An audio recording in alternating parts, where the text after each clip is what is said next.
Bradley Beal of the Washington Wizards was handed a $15,000 fine after putting his hand on the throat of Evan Fournier and looks like he choked him. Here's a screenshot. Again, unfortunately, we cannot show you it. I can leave you links in the description, and even if I don't, you all have Google. You're on YouTube as it is. Bradley Beal's throat grab. That's his hand on his throat.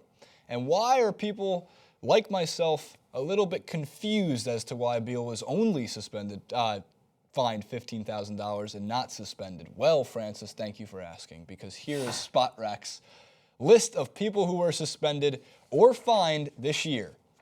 Dwyane Wade, $25,000 for an obscene gesture, the throat slash, right? So $10,000 more, no suspension. Paul George kicks a ball into the stands. He might have hit somebody. He might have hurt somebody. Same amount. Dante Cunningham had a DUI, so that they're driving while intoxicated. Yeah, that makes sense. John Wall got into an interaction with an official against the Houston Rockets back November 9th, and he got $25,000. So if I'm correct, you're allowed to do this without really seeing too much penalty. I am confused because the NBA is the more progressive. Their leash is short when it comes to player misbehavior.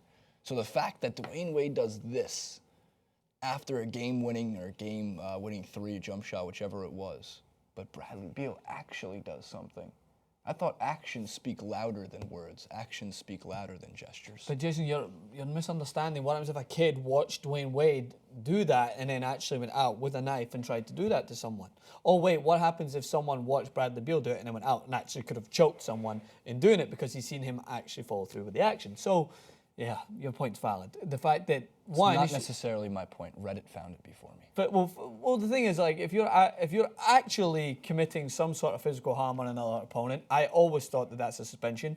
In my sport, if you raise your hands and you touch another opponent, you grab their face, you push them, you try to choke them, you're red carded, which in this situation means you're ejected. You said you've gotten a few of those. Yeah, I have, of course. And then you're ejected, and you're also suspended for probably 1 to 2 games, depending how physical you get. If you're Suarez biting someone, then yeah. But if you put your hand up and you choke or you push someone's face, you're at least getting, I would say, a 2-game minimum suspension after that. I just don't think this is a hard penalty. Like, here's the thing. Don't fine them, suspend them a game. Yeah. 1 game. I get it. Well, money speaks louder than games in American sports. But games are money. I've made this point all the time. When you are suspended a game, you lose your game check. Yeah. So a $15,000 fine is nothing compared to on a guy who signed a 5-year, $127 million contract. My God, if I'm right on that. I think I am. I'm going to look it up after to make sure.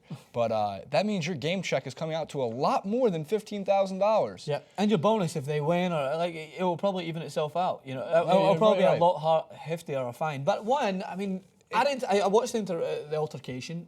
Bradley Beal wasn't directly involved in it. It was a.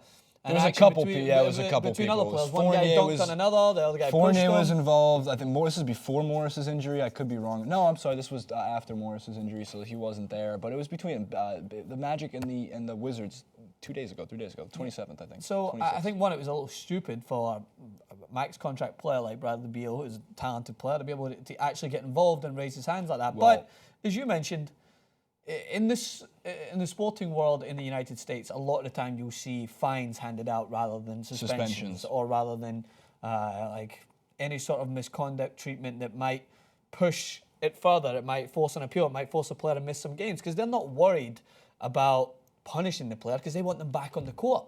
But if you're going to uphold rules and you're going to fine a guy $25,000 for doing this, then it's completely invalid. It's a void suspension. You're making it seem that physically harming someone is less punishable than pretending to do anything or celebrating. You can actually talk about it on principle. It makes sense in that situation. Wrap it up. The Bullets? Comment. Wrap it up. Section. The Bullets? Washington Bullets? Yeah, my Bullets. Yeah. All right. Comment below.